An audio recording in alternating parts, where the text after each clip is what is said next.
Hi there, Doug and Christy with The Whole Athlete here.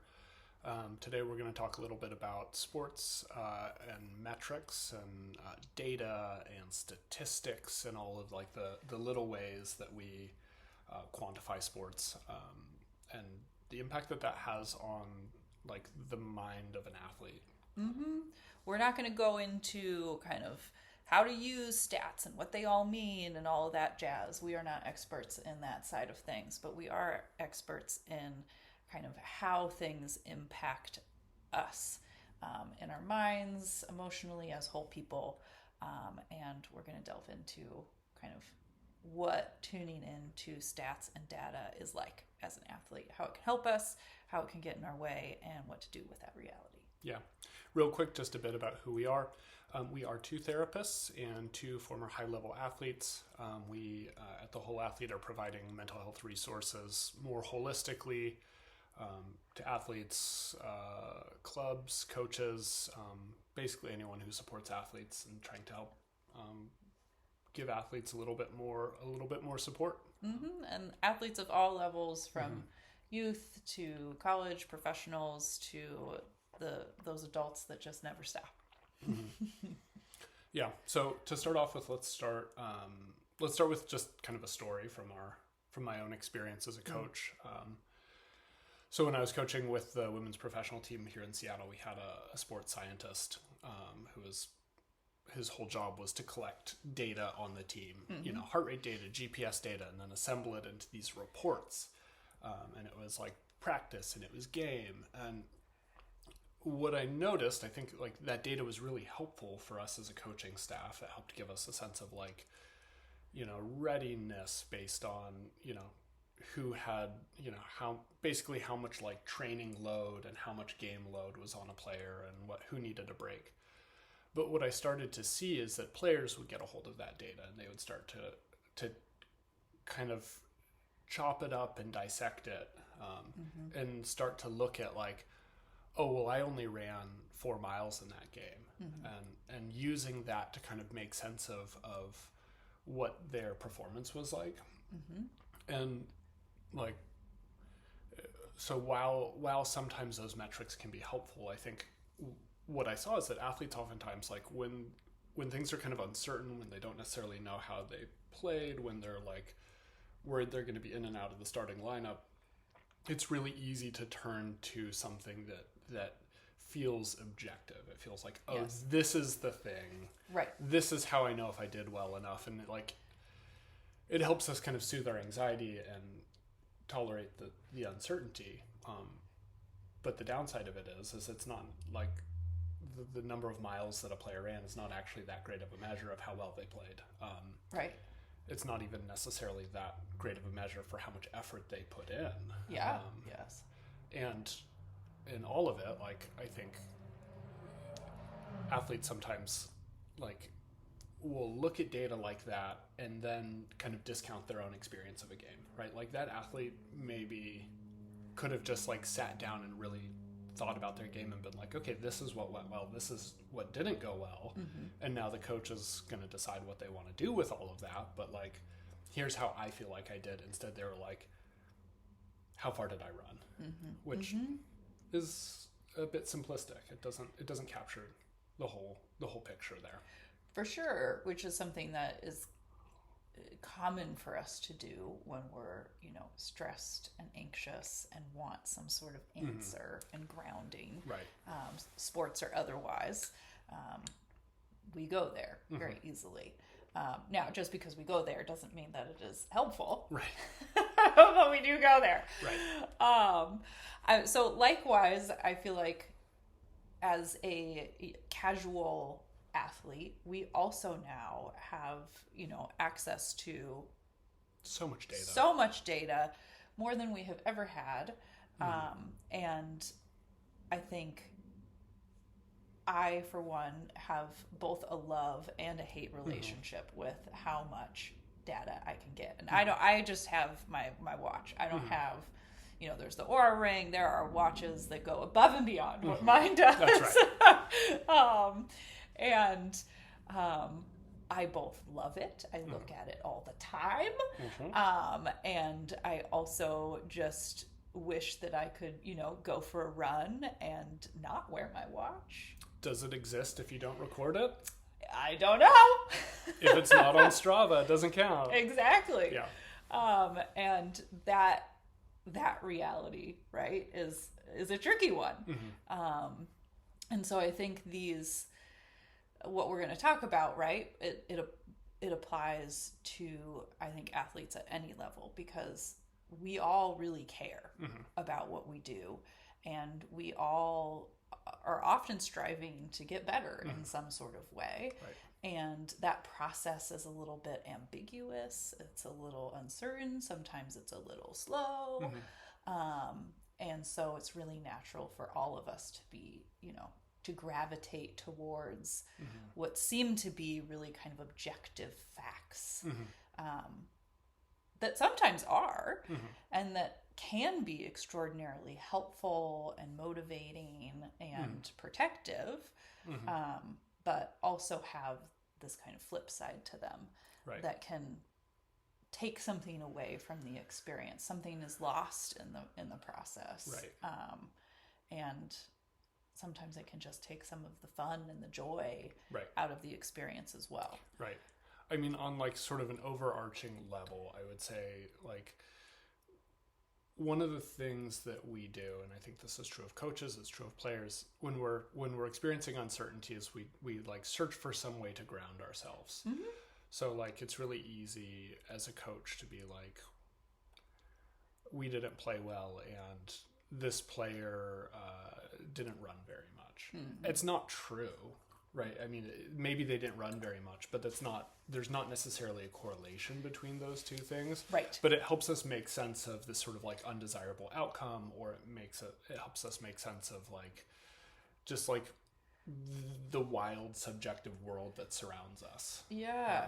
Well, let's talk about that first. Like, let's talk about because that is one of the wonderful things about all of this data, is that it does give us information about things that we wouldn't, without it, have that insight into. Right. What are some of because there are undeniably positives to that. What are some of the positives to that in this context, which we're talking about? Yeah. I mean, one thing that comes to my mind is like, and this is like using statistics and metrics. It's not new. We just we just have much more sophisticated ones. So the thing that comes to my mind is like, for a long time, I think fitness was equated to body weight. And that's a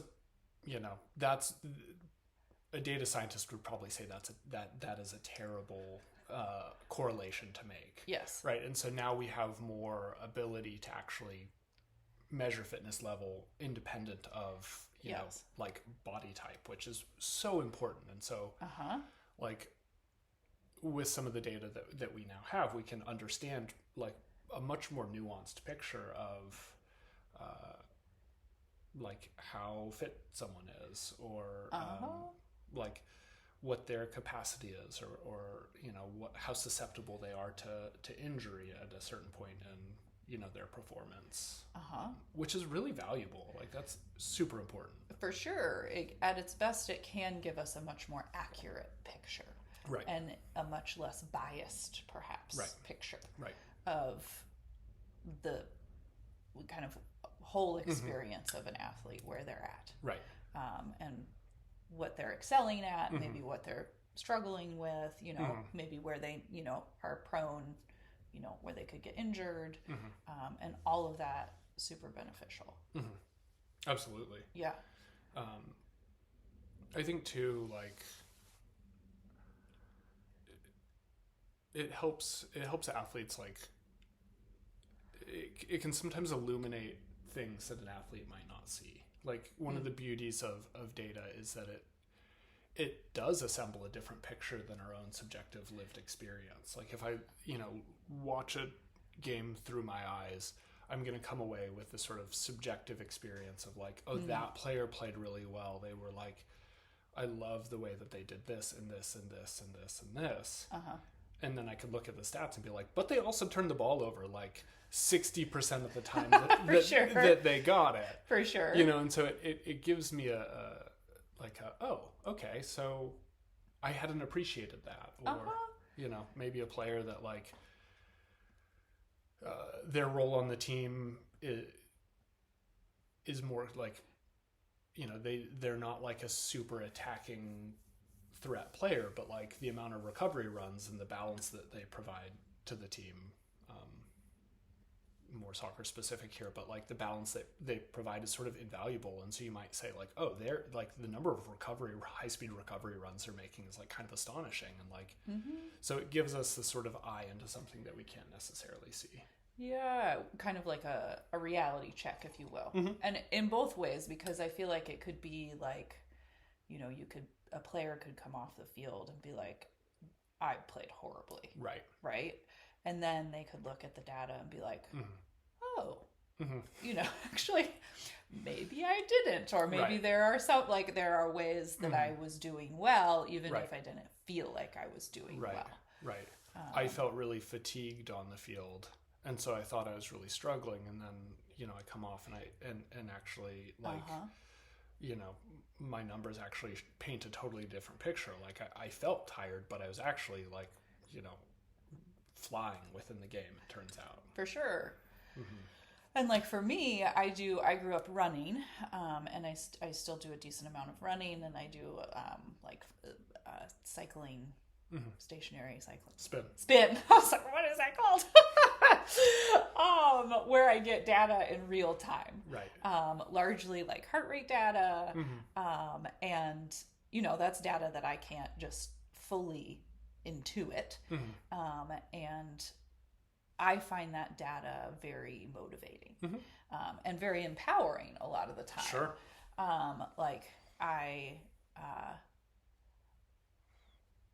And it's also a little bit of like a accountability, if you will. Like, okay, I want to, you know, put in this effort, and then there is the number kind of, you know, and this is very simplified, but like there is the number that's showing me what type of effort I'm giving. Yeah. And then when I hit it, I'm like, I can feel very good and very empowered as a result of that, where I wouldn't necessarily have all of that data at my fingertips. Yeah.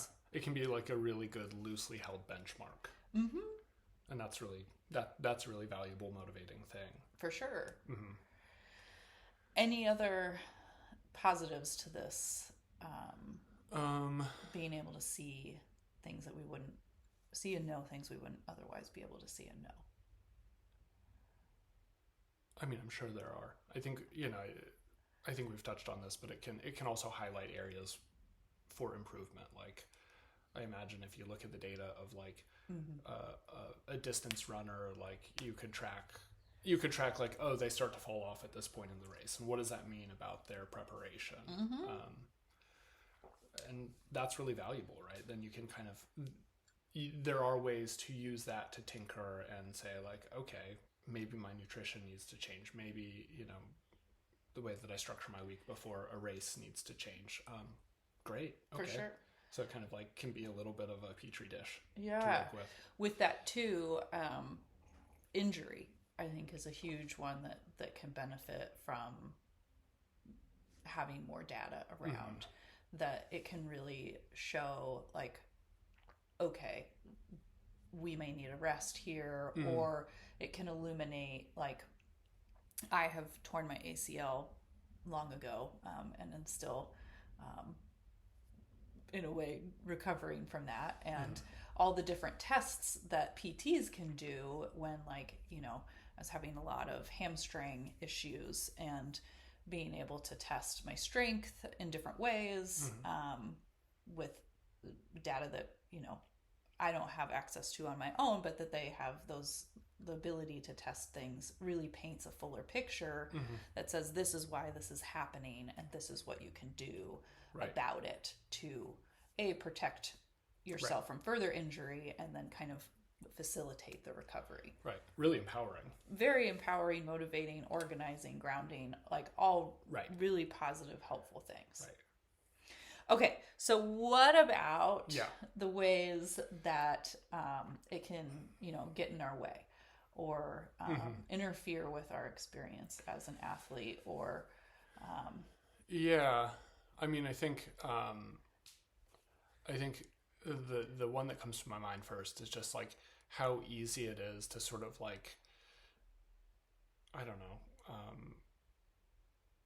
look to something outside of myself to make sense of what's going on, and then actually kind of lose my own voice in it, lose my own, feeling of like, this is how I played, this is what happened. That it's really easy to turn to a bunch of numbers, and data really, like, at the end of the day, doesn't tell a comprehensive picture. It gives you a sliver of something, and if you have good people in charge of it, it might tell a more comprehensive picture, but like it will never tell you the whole story. And I think when we get into sports, so much of what we do in sports is like, it's a place for us to like trust that we're capable, trust that we can learn and do things and enjoy ourselves in our sport.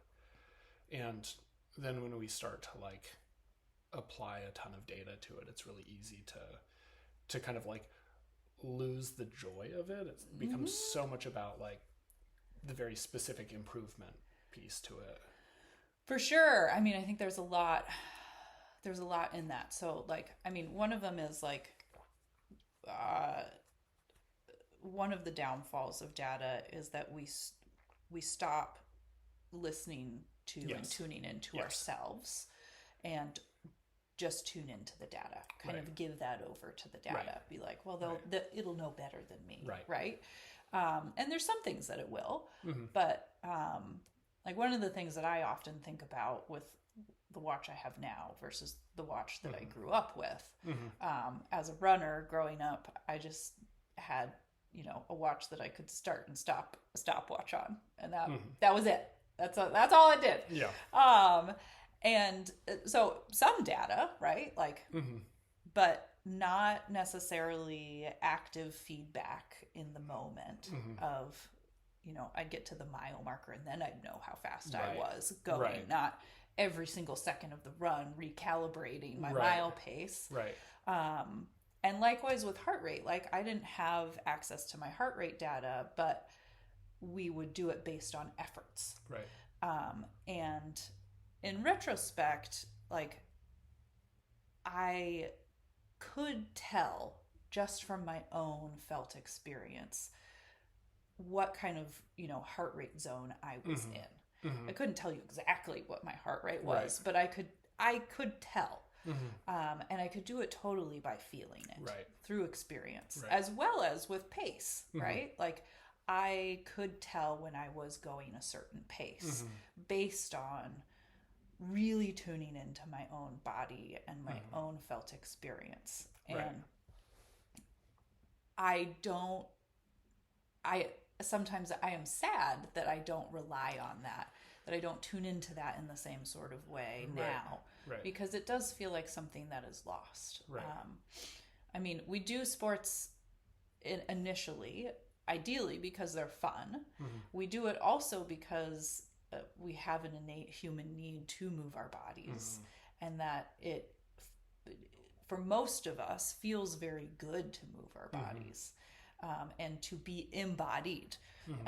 And that means like being present to what is going on for us.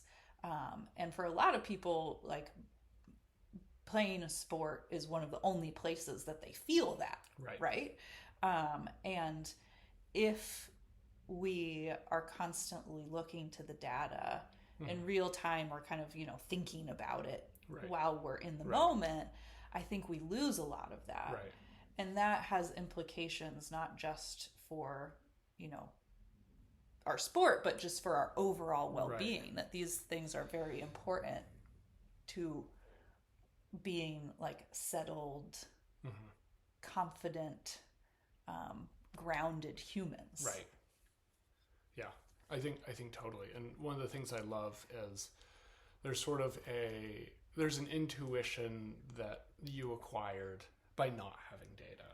And was formed by like probably by your coach and by the Yes. people around you. Like there was a sort of, there was a little bit more of a community piece to it, which as you were talking, I was thinking about like so much of sport is about like our own spirit and our own willingness to push ourselves, that like I think we have to learn that within ourselves and like really kind of contend with you know, the like voices that come up in our head that say like you can't do it, and you're like, no, I'm gonna push through it. And you know, that builds a lot of resilience and a lot of like mental fortitude, I think, and that's really important. For sure. Yeah.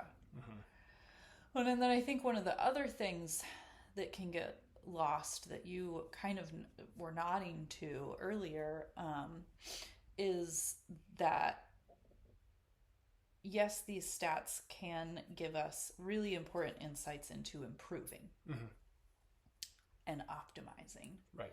And yet they can shift the focus towards optimization, towards improvement, kind of above all else. Sometimes that's the only thing that exists. And you know, that's really important for professional athletes, essential. And yet, for any athlete at any level, if that is all that we focus on, there is a huge amount that's being lost. Right. The fun piece, the joy piece, the passion piece. Why do we do this in the first place piece? And the like, what kind of athlete do I want to become? Like that, I think data sometimes paints a picture of what you should do versus like, who do I want to be? Yes. And how do I want to relate to my sport, and where will that take me? Yeah. Yes. The kind of in everything that we're talking about, the person aspect of it can get lost in the data. That kind of, we were joking at one point that there's no like, you know, self data point, right? There's no like, who am I as an athlete data that your watch or your, you know, your trainer will spit out for you. That is something that you have to find within yourself. And that when it gets lost, it has consequences. And we lose a bit of the whole experience of what it is to be an athlete. Right. So how do we exist in this world as where data is both like everywhere and really important and helpful and also like can kind of like both steal the fun or like, you know, make us kind of give up our own voice, our own thoughts, our own kind of agency in service of like these sort of external numbers.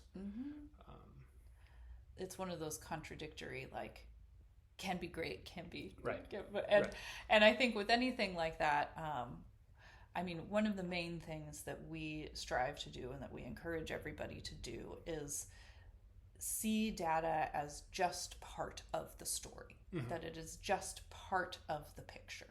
And it can be a very important, very helpful, very grounding, very empowering part of the picture. But it only will be those things if we kind of take it within the context of everything else. If we use it in conjunction with our own experience, our own kind of embodied knowledge, if we use it in conjunction with the knowledge of our coaches, of our trainers, of our physical therapists. And I think too, like really interrogating what data am I using? Why am I using it? What does this data actually mean? Because it's really easy to grab a couple of, you know, data points and say like, well, this means this, but it doesn't necessarily, like the correlations and conclusions that I think we reach as athletes in search of like making sense out of the chaos of athletics is we don't always, like, we're not always choosing the best things to measure or things that like really apply to us. and also the question of like, why am I looking at this data, right? Like, if I'm, if what I want is to go for a run and feel better in a stressful day and just kind of move my body, like, why am I looking down at my watch saying, well, my 8-minute pace isn't fast enough, I could be running faster? Right. That's not the why of that data is incongruent with what I'm looking to achieve and what I'm searching for. Yeah. Yes, definitely. Use it with intention. Don't let the data tell you why you're using it. Right. You decide why you're right. looking at it in the first Right. place. Right. And use it from there. Right. The other couple things that come to mind for me, hold it loosely, right? Like, it's really easy to be like, I did this based on my data versus like, this shows part of the story. Not, and I'll take that into account, but it's not, it doesn't change me as a person in some sort of big inherent way. It doesn't capture all of my flaws. It doesn't say anything about, the future that I'm going to have. Perhaps like my performance, I was thinking about this earlier, like, what are all the other things that go into that make it just kind of like a useless data point? If I go running and my heart rate's super high, it might be that I like put in a lot of effort, but it also might be that I had like 5 cups of coffee today. And, right. And or you're about to get sick. Or right. Yes. And I think, the last thing for me is like, underneath all of this, right? Like, underneath all of this, we need to be clear about what our values are. Why are we doing anything in the first place? Like, why do I compete in my sport? Am I doing it because I absolutely need to be the very best? Well, then, finding someone who's really good at assembling data to help you chase after that, great. Yeah. If you are, you really like pushing yourself, but also you're kind of like, I want to be a whole person, maybe you're going to take a different approach to it. And so the more that you know about why you're doing the things you're doing, and where you want to be and who you are as a person, the better off you are, I think, in terms of sifting through what is just like so much information. Yeah. Yes. That we can get inundated with and bogged down by and lose our own values within very easily. Right. Not just within sports, but in so many realms of our lives right now. Right. Sometimes sometimes we optimize around certain outcomes, and like, that's not the outcome I want. Right? Like, I don't want to eat all of the like very specific micronutrients because that's the optimal diet. I want to eat like something that actually tastes good to me. And yes. So we need to build the lives that we actually want for ourselves in this world of data and dissection. Yeah. Yes. We hope that some of this resonated with you and maybe gave you a better sense of how to navigate all of the data that you might be collecting inadvertently or on purpose, or that's being shared with you by coaches or trainers. And if you did resonate with anything we shared here, please tune back in. We release videos like this every few weeks. Yeah. Give us a like, give us a subscribe. Comment, please post a comment, share your reactions to it, any other topics that you think would be interesting for us to talk about. We'd love to engage with you all. Yes, super open to feedback. So thanks so much for joining us. We appreciate you. Take care.